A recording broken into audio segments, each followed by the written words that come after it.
वालेकुम गाइस, कैसे हैं आप। उम्मीद करता हूं कि आप सब खैरियत से होंगे, खुश होंगे और हमारी दुआ है कि आप हमेशा खुश रहें, हंसते और मुस्कुराते रहें।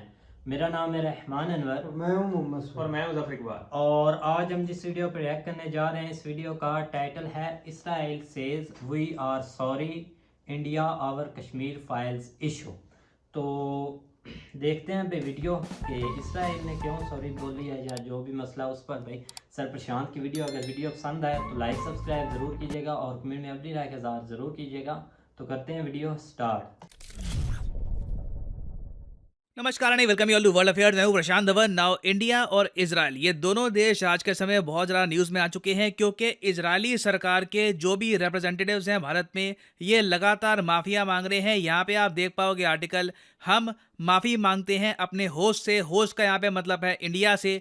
ये कह रहे हैं कि कश्मीर फाइल्स को लेकर जो भी कमेंट आई है इजरायली डायरेक्टर की, इजरायली सरकार इन कमेंट्स को सपोर्ट नहीं करती और इंडिया में जो लोगों की भावनाओं को ठेस पहुंचा है, इसको हील करने के लिए लगातार इजराइल की सरकार माफिया मांग रही है और ये भी कह रही है कि मैं खुद अशेम्ड फील कर रहा हूं। यहाँ पे आप देख पाओगे ट्वीट है इजरायली एम्बेसडर टू इंडिया की। इतनी स्ट्रॉन्ग लैंग्वेज इन्होंने यूज करी है कि एज ए ह्यूमन बीइंग मुझे शर्म आ रही है और मैं माफी मांगना चाहता हूं to our host India for the bad manner in which we repaid them for their generosity and their friendship. तो आप समझ लीजिए, जब इजराइल की सरकार ऐसी लैंग्वेज यूज करेगी तो डेफिनेटली कुछ ऐसा हुआ था रिसेंटली जिससे एक बार को India Israel people to people relation भी खराब हो सकते थे। मगर इजराइल की सरकार ने क्विकली रिस्पॉन्ड किया है और अपनी बात भारत के लोगों तक पहुंचाई है। ये मैं कहूंगा हम ये बात इजराइल से सीख सकते हैं। इंडिया के केस में काफ़ी बार जब हमको अपनी बात पहुंचानी होती है किसी को, तो हमारा जवाब आता है 1-2 दिन बाद, कभी 3 दिन बाद भी। इजराइल आप देखोगे विद इन आवर्स, जैसे इनको समझ में आ गया कि इजराइल के एक आदमी की स्टेटमेंट की वजह से इंडिया में लोग नाराज हो गए हैं, इन्होंने कुछ ही घंटों में इस तरीके से माफी मांगना स्टार्ट कर दिया ना। मुझे पता है यहाँ पे आप पूछोगे मगर ऐसा हुआ क्या कि इजराइल के एम्बेसडर को ये बोलना पड़ा कि मुझे एज ए ह्यूमन बीइंग शर्म आ रही है खुद पर, आई फील अशेम्ड। ऐसा क्या हो गया? देखो, इंडिया में आज के समय एक बहुत ही बड़ा इंटरनेशनल फिल्म फेस्टिवल हो रहा है, the 53rd international film festival of India. ये होस्ट कर रहा है गोवा।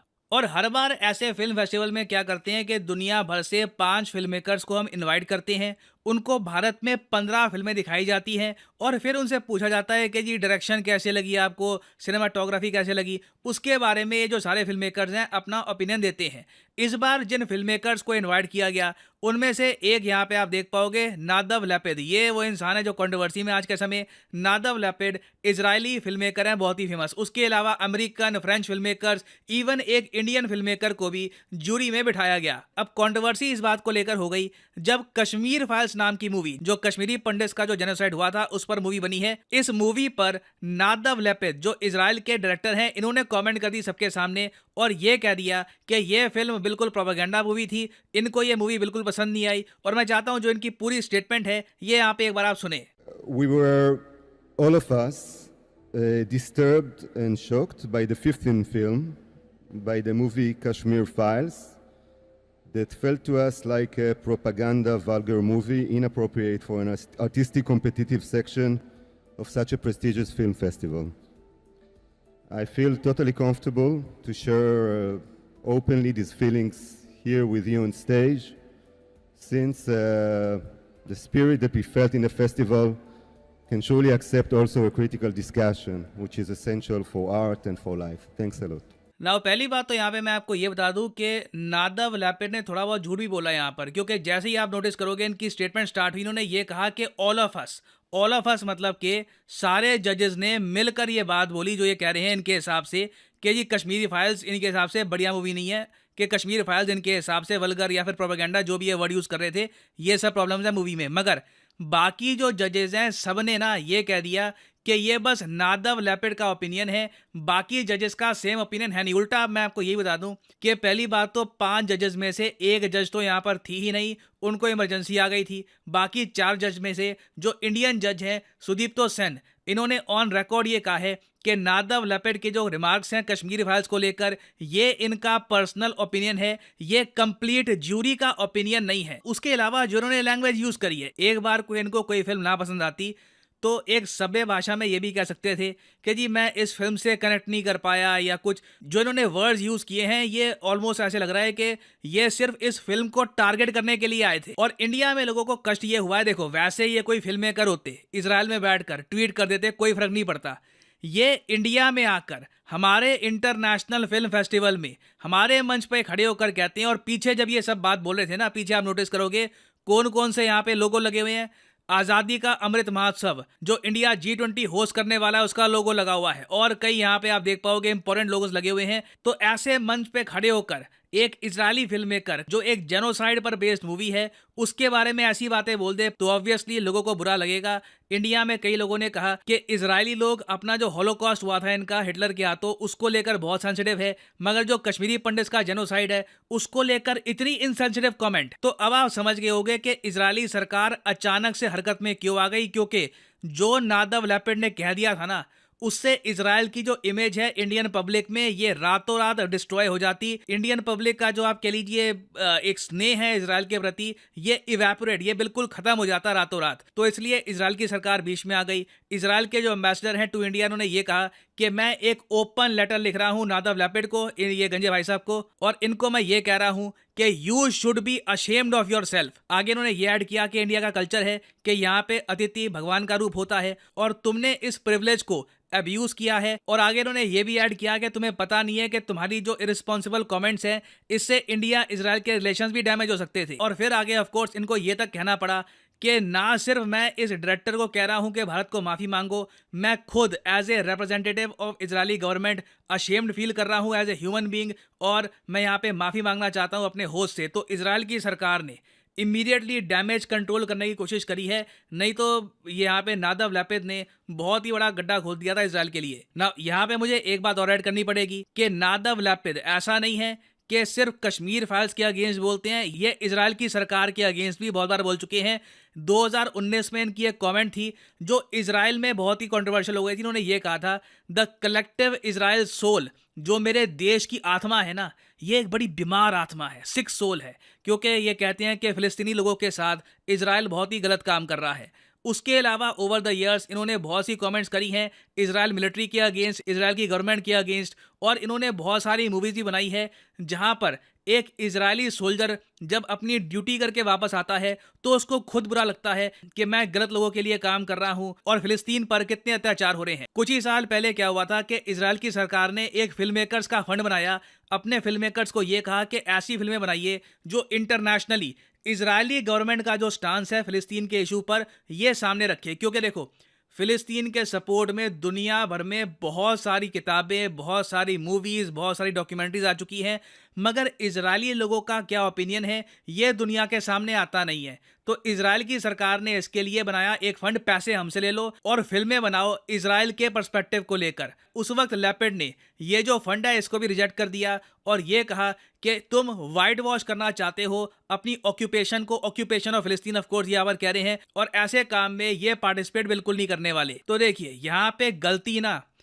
इजराइल की सरकार की भी नहीं है, इवन दो इन लोगों ने खूब माफिया मांगी है, मगर इजराइल की सरकार कुछ कर नहीं सकती यहाँ पर, क्योंकि जो ये इवेंट है ये होस्ट किया है इंफॉर्मेशन ब्रॉडकास्टिंग मिनिस्ट्री ने। तो कहीं ना कहीं देखिए इंडिया को ही देखना चाहिए था कि किसको हम इनवाइट कर रहे हैं अपने इंटरनेशनल फिल्म फेस्टिवल में। क्योंकि अभी जो गंजे भाई साहब हैं इन्होंने कश्मीर फाइल्स पे कमेंट कर दी, ये कश्मीर फाइल्स की जगह हो सकता था कि फिलिस्तीन के इशू पर कमेंट कर देते, इजराइल की सरकार के अगेंस्ट बोल देते कुछ, तब हम क्या करते, तब हम लोग माफिया मांग रहे होते इजराइल को।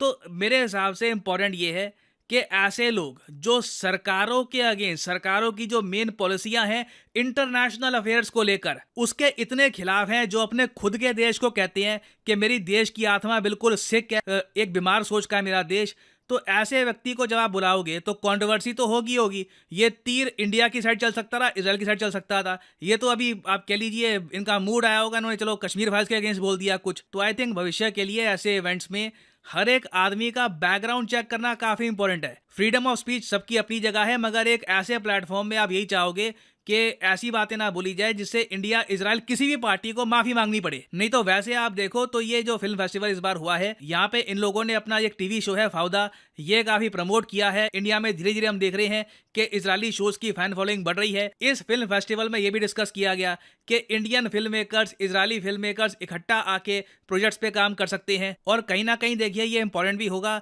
In the future. आप देखोगे पाकिस्तान, टर्की, अजरबैजान कलेक्टिवली बहुत सारी डॉक्यूमेंट्रीज, मूवीज बनाएंगे, तो उनके काउंटर में कुछ ना कुछ एक नैरेटिव होना चाहिए। बट क्लियरली अभी दोनों कंट्रीज को इस इशू में बहुत सारी प्लानिंग की आवश्यकता है।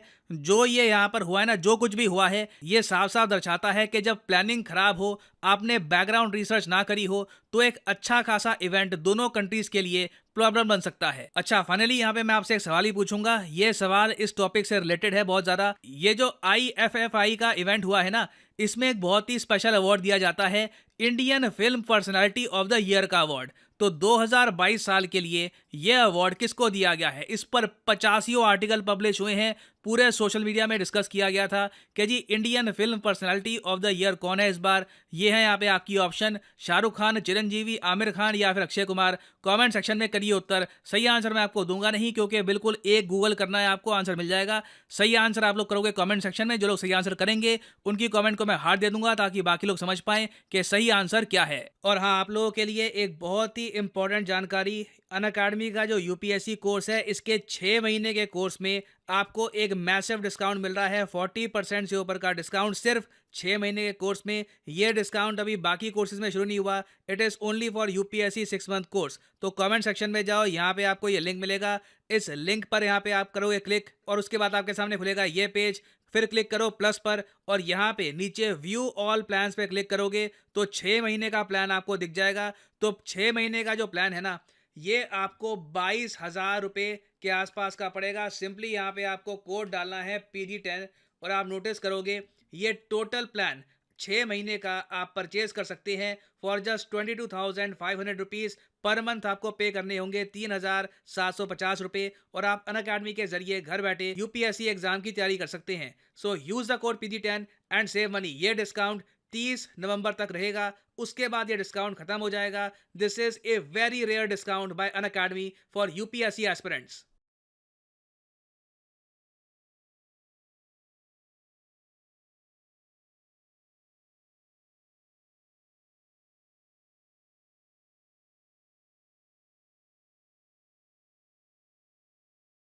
हाँ जी गाइस, तो जैसा कि आप वीडियो देख रहे थे, तो बिल्कुल भाई उन्होंने दोस्त होने का भाई हक अदा कर दिया। हमारे हमारे तो ज़हन में यही भाई बातें आ रही थी कि देख लें कि वो इतनी उनकी भाई दोस्ती गहरी है इसराइल की, वो इतने इंडिया को चाहते हैं कि भाई अभी हुआ ही है, अभी उसने बात की और कुछ घंटों में उन्होंने भाई माफ़ी मांग ली, ताकि ये कि ये न्यूज़ इतनी ना फैल जाए कि जो हमारी दोस्ती है उसको कोई डैमेज पहुंचे। अब ये कि अब उसने ये काम किया है, तो जब लोग ये सुनेंगे ना कि उनकी गवर्नमेंट ने भाई उधर इसराइल से माफ़ी मांग ली है, तो फिर उनके लिए और भी दोस्ती जो है ना वो भाई बढ़ेगी, लोगों के दिलों में बढ़ेगी। लोग बोलेंगे भाई कि ये दोस्ती है, इस चीज़ को भाई ज़्यादा सहराया जाएगा, ये चीज़ होती है। लेकिन उसने जो भी किया उसने भाई बिल्कुल, मैं तो बोलता हूँ भाई गलत ही किया है कि ऐसी जगह पर, ऐसे स्टेज पर, या ऐसे उनको एक तो इनवाइट किया गया है भाई, तो ऊपर से वो ऐसे कमेंट्स कर रहे हैं भाई, वो बहुत हार्ड कर रहे हैं लोगों को। लेकिन ये है कि भाई क्या बिल्कुल एक तो इस तरह के बंदा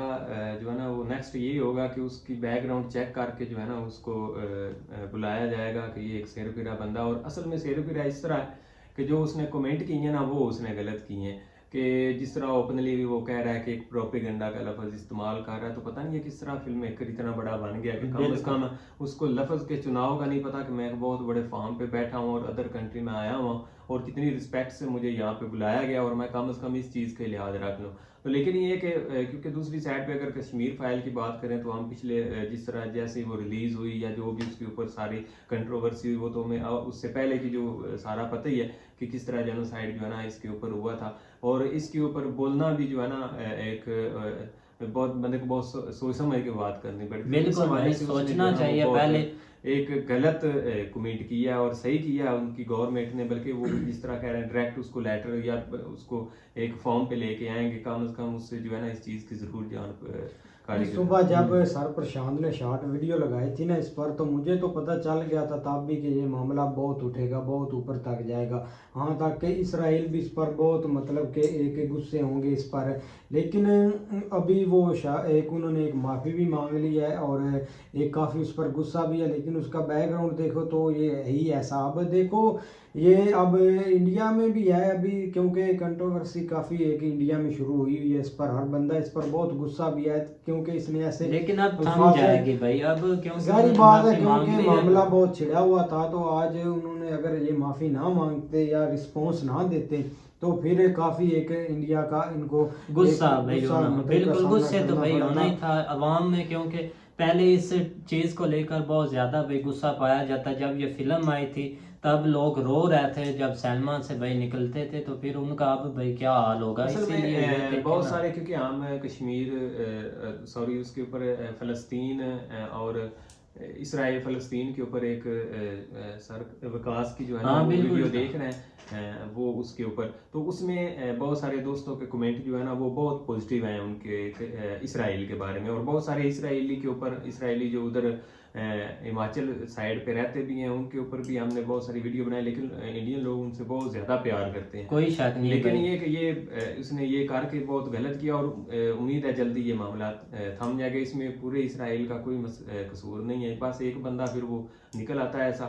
और उम्मीद है वो भी इसके ऊपर एक बड़ा ये कह लें कि उसकी बड़ी माफ़ी मांगेगा इस चीज़। बिल्कुल भाई, तो उम्मीद करते हैं कि गाइज आपको वीडियो पसंद आएगी। अगर पसंद आए तो लाइक सब्सक्राइब जरूर कीजिएगा और कमेंट में अपनी राय का इज़हार जरूर कीजिएगा।